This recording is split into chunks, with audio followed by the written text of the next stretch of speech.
Hi everyone, నా పేరు సౌమిత్ రాజు. ఈసారి యూపీఎస్సి సివిల్ సర్వీసెస్ ఎగ్జామ్ 2020లో 355 ర్యాంక్ వచ్చిందండి. ఇది నా రెండోసారి రాయడం. 2019లో ఫస్ట్ అటెంప్ట్ ఇచ్చినాను, అప్పుడు ఇంటర్వ్యూ వరకు వెళ్ళిన, కానీ ఫైనల్ లిస్ట్లో పేరు రాలేదు. అండ్ 2020లో 355 ర్యాంక్ వచ్చింది. నా ఆప్షనల్ వచ్చేసి పొలిటికల్ సైన్స్ అండి. సో జస్ట్ అసలు ఎగ్జామ్ గురించి ఒక బ్రీఫ్, అంటే అసలు ఏమీ తెలియని వాళ్ళకి, సివిల్ సర్వీసెస్ గురించి తెలియని వాళ్ళకి సివిల్ సర్వీసెస్ అంటే ఏంది, దాంట్లో ఎట్లాంటి ఏమేమి స్టేజెస్ ఉంటాయి, ఎట్లుంటుంది క్వశ్చన్ పేపర్ అని చెప్పి ఒక చిన్న డిస్కషన్ చేసుకుందాము. సో సో సివిల్ సర్వీసెస్లో ఎవ్రీ ఇయర్ నోటిఫికేషన్ పడుతుందండి, అరౌండ్ ఫిబ్రవరి అట్లా. నోటిఫికేషన్ పడిన తర్వాత ఒక ఫ్యూ మంత్స్కి ప్రిలిమ్స్ ఎగ్జామ్ ఉంటుంది. సో ఫర్ ఎగ్జాంపుల్ మీరు 2022 క్యాలెండర్ అట్లా చూసుకుంటే ప్రిలిమ్స్లో అరౌండ్ 10 lakh మెంబర్స్ అప్లై చేస్తారు. 10 lakh మెంబర్స్లో నాకు తెలిసి ఒక 5 lakh మెంబర్స్ రాస్తారు అనుకుంటా ఎగ్జామ్. ఇది ఫస్ట్ స్టేజ్. ఈ ప్రిలిమ్స్ నుంచి అరౌండ్ 9K to 10K మెంబర్స్ని వీళ్ళు ఫిల్టర్ చేసి మెయిన్స్ రాయమంటారు.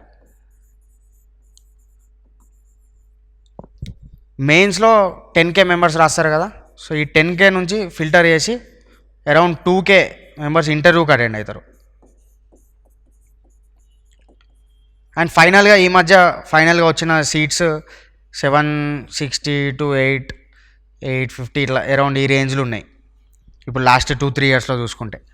సో అసలు ప్రిలిమ్స్లో ఏముంటుంది అంటే 2 పేపర్లు ఉంటాయి, పేపర్ 1, పేపర్ 2. ఈ పేపర్ 1 అనేది జనరల్ స్టడీస్ పేపర్. ఈ జనరల్ స్టడీస్ పేపర్లో ఎనీథింగ్ అండర్ ద సన్ అడగొచ్చు వాళ్ళు.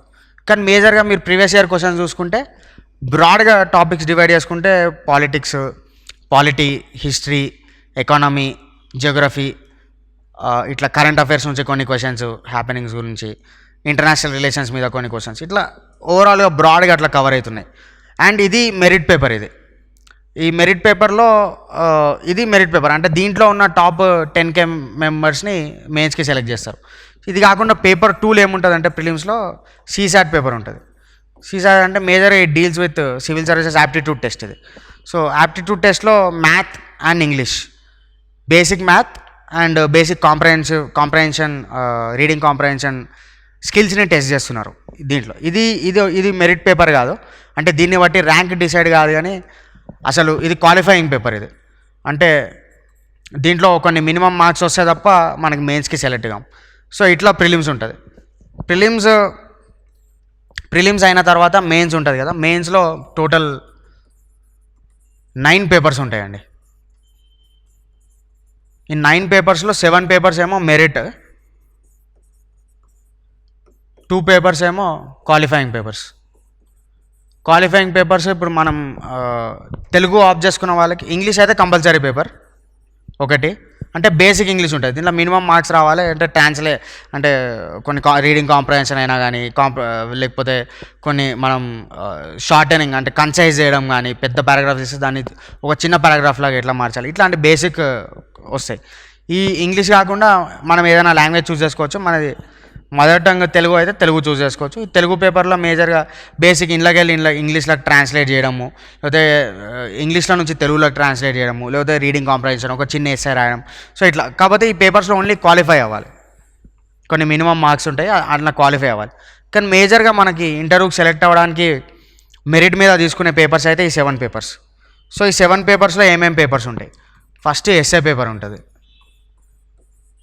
ఎస్ఏలో 2 ఎస్సేస్ వస్తాయి, 3 hours, 2 ఎస్సేస్. సో ఈ 7 పేపర్స్ మార్క్స్ 250 మార్క్స్ అండి, ప్రతి paper 250 marks. So essay 3 hours, 2 essays. Next GS1, GS2, GS3, GS4. ఈ GS4 ఏమో ఎథిక్స్ అండ్ యాప్టిట్యూడ్. సో ఈ test some concepts, ethical concepts, మన యాప్టిట్యూడ్ ఒక సిచ్యువేషన్లో పెడితే ఎట్లా రియాక్ట్ అవుతాము అనే ఇట్లాంటి క్వశ్చన్స్ని టెస్ట్ చేస్తుంది ఎథిక్స్ పేపర్. ఈ GS3 పేపర్ ఏమో మేజర్గా ఎకానమీ చుట్టూ రివాల్వ్ అవుతూ ఉంటుంది. అండ్ GS2 పేపర్ ఏమో పాలిటీ చుట్టూ రివాల్వ్ అవుతుంది. మేజర్గా పాలిటీ, ఇంటర్నేషనల్ రిలేషన్స్ ఇట్లా. GS1 ఏమో history, art and culture, Geography, society. So ఇట్లాంటి కాన్సెప్ట్స్ మీద రివాల్వ్ అవుతుంది పేపర్. సో వీటికే కన్ఫైన్ అవుతుంది అని కూడా చెప్పలేము, ఎందుకంటే చాలా థిన్ లైన్స్ ఉంటాయి, వీటి మధ్యలో చాలా థిన్ లైన్స్ ఉంటాయి. అంటే GS1లో రావాల్సిన క్వశ్చన్ GS4లో రావచ్చు, GS3లో రావాల్సిన క్వశ్చన్ GS2లో రావచ్చు. సో అట్లా చెప్పలేం వీటి చుట్టే రివాల్వ్ అవుతుందని. ఎందుకంటే ఒక కాన్సెప్ట్ అనేది మనం అర్థం చేసుకోవాల్సింది ఏంటంటే any concept can be looked at from different perspectives. దాన్ని ఎకనామిక్ పర్స్పెక్టివ్లో చూడొచ్చు, సోషల్ పర్స్పెక్టివ్లో చూడొచ్చు, ఎన్విరాన్మెంటల్ పర్స్పెక్టివ్లో చూడొచ్చు. సో ఇట్లా ప్రతి టాపిక్ని డిఫరెంట్ పర్స్పెక్టివ్లో మనం చూడొచ్చు. కాబట్టి సో ఈ పలానా టాపిక్ అనేది దీని కిందకే వస్తుంది అనేది మనం క్లియర్గా చెప్పలేం. అందుకే బ్లర్డ్ లైన్స్ ఉంటాయి ప్రతి పేపర్ మధ్యలో. సో ఇది మెయిన్స్కి మేజర్గా. అండ్ ఆప్షనల్కి 2 పేపర్స్ ఉంటాయి. ఆప్షనల్ అంటే ప్రతి ఒక్కరూ ఒక ఆప్షనల్ సెలెక్ట్ చేసుకోవాలి. నేను political science and international relations అనే ఆప్షనల్ సెలెక్ట్ చేసుకున్నా. ఇందులో 2 పేపర్స్ ఉంటాయి, డిఫరెంట్ సిలబస్ ఉంటుంది 2 పేపర్స్కి. 250 మార్క్స్ 250 మార్క్స్ ఉంటాయి. ఈ ఆప్షనల్ బికమ్స్ వెరీ ఇంపార్టెంట్, అంటే ఇది మేక్ ఆర్ బ్రేక్ చేస్తుంది మన chances of getting in final లిస్ట్ని. సో వెరీ వెరీ ఇంపార్టెంట్ అయిపోతాయి, ఎందుకంటే అవన్నీ కామన్ క్వశ్చన్స్ వస్తాయి. కానీ ఇందులో ఒక స్పెషాలిటీ చెక్ చేస్తున్నాడు వాడు, అంటే స్పెషలైజేషన్ లాగా. సో మనం ఏదైనా జనరల్గా చదివే టాపిక్స్ని టెస్ట్ చేయడానికి 5 పేపర్స్ ఉన్నాయి, ఎస్ఏ నుంచి GS4 వరకు. కానీ ఏదైనా స్పెషలైజేషన్ తీసుకొని దాంట్లో ఎంత డెప్త్ వరకు వెళ్తున్నాం అనేది టెస్ట్ చేసే పేపర్ ఆప్షనల్ పేపర్. సో ఈ ఆప్షనల్లో మ్యాథ్స్ తీసుకుంటారు చాలామంది, ఆంథ్రోపాలజీ, సోషియాలజీ, ఇట్లా పొలిటికల్ సైన్స్, ఇంజనీరింగ్ తీసుకుంటారు, మెడికల్ సైన్స్ తీసుకుంటారు. సో ఇట్లా మనకి ఏది ఇష్టం ఉంటే అది తీసుకొని దాంట్లో డెప్త్కి వెళ్ళాలి ఈ పేపర్లో. సో ఇది ఓవరాల్గా మెయిన్ సిలబస్. మెయిన్స్ ఇలా జరుగుతాయి క్వశ్చన్ పేపర్ అనేది. ఈ మెయిన్స్ తర్వాత ఇంటర్వ్యూకి సెలెక్ట్ అవుతాం కదా. ఇంటర్వ్యూ మేజర్గా పర్సనాలిటీ టెస్ట్ అండి. ఇంటర్వ్యూకి అరౌండ్ 2K క్యాండిడేట్ సెలెక్ట్ అవుతున్నాం అనుకోండి, 1.8K నుంచి 2K వరకు ఇట్లా. సో ఈ 2K క్యాండిడేట్స్లో పర్సనాలిటీ టెస్ట్ చేస్తారు. 275 మార్క్స్కి ఉంటుంది అది. 275 మార్క్స్కి so if they like it very much 200 cross అవ్వచ్చు. మరి నచ్చకపోయినా, కొంచెం అప్పుడు మనం సరిగ్గా పర్ఫామ్ చేయలేకపోయినా తక్కువ రావచ్చు. సో ఇట్లా ఓవరాల్గా ఇంటర్వ్యూ వెయిటేజ్ కూడా చాలా ఎక్కువ పెరిగిపోయింది ఈ మధ్య.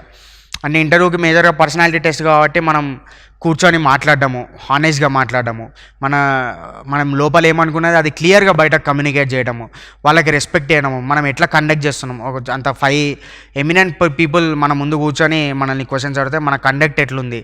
సో ఇట్లాంటి టెస్ట్ చేస్తారు దాంట్లో. అండ్ మన మీద మనకు అవగాహన ఎంత ఉన్నది, మనం వచ్చిన ప్లేస్ నుంచి అయినా, మనం చదివిన మన బ్యాక్గ్రౌండ్ గురించి అయినా. ఫర్ ఎగ్జాంపుల్ నేను కంప్యూటర్ సైన్స్ చేసిన, ఆ కంప్యూటర్ సైన్స్ గురించి నన్ను క్వశ్చన్స్ అడిగినారు. సో మనం చదివిన దాంట్లో మనకి ఎంత తెలుసు.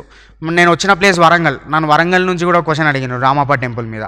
సో ఇట్లా మన గురించి మనకి ఎంత తెలుసు అనేది కూడా ఇంటర్వ్యూ టెస్ట్ చేస్తారు. మన పర్సనాలిటీ ఎట్లుంది. ఓవరాల్గా పర్సనాలిటీ కింద చాలా వస్తాయి కదా, ఎంత అటెంటివ్గా ఉన్నాం అనేది వస్తుంది, నా గురించి నాకు ఎంత తెలుసు అనేది వస్తుంది, క్యూరియాసిటీ వస్తుంది, అండ్ కండక్ట్ వస్తుంది, రెస్పెక్ట్ వస్తుంది. సో ఇట్లాంటివన్నీ కూడా పర్సనాలిటీ టెస్ట్లో చెక్ చేస్తారు. సో ఓవరాల్గా ఇదంతా అయిన తర్వాత అరౌండ్ 760 మెంబర్స్ ఈసారి సెలెక్ట్ అయినారు. అందులో డిఫరెంట్ సర్వీసెస్కి వాళ్ళని అలాట్ చేస్తారు. IAS, IPS, IFS, IRS నుంచి ఇట్లా IDAS, డిఫెన్స్ అకౌంట్స్ అని, ఇన్ఫర్మేషన్ సర్వీస్ అని, పోస్టల్ సర్వీస్ అని, పాండిప్స్ అంటే పాండిచేరి సివిల్ సర్వీసెస్ అని, సో డానిక్స్ అని, అట్లా చాలా సర్వీసెస్ ఉన్నాయి. వీటికి అలాట్ చేస్తారు ఇంట్లో నుంచి. So this is how civil services ఎగ్జామ్కి ఓవర్వ్యూ ఇవ్వాలంటే ఇది ఓవర్వ్యూ.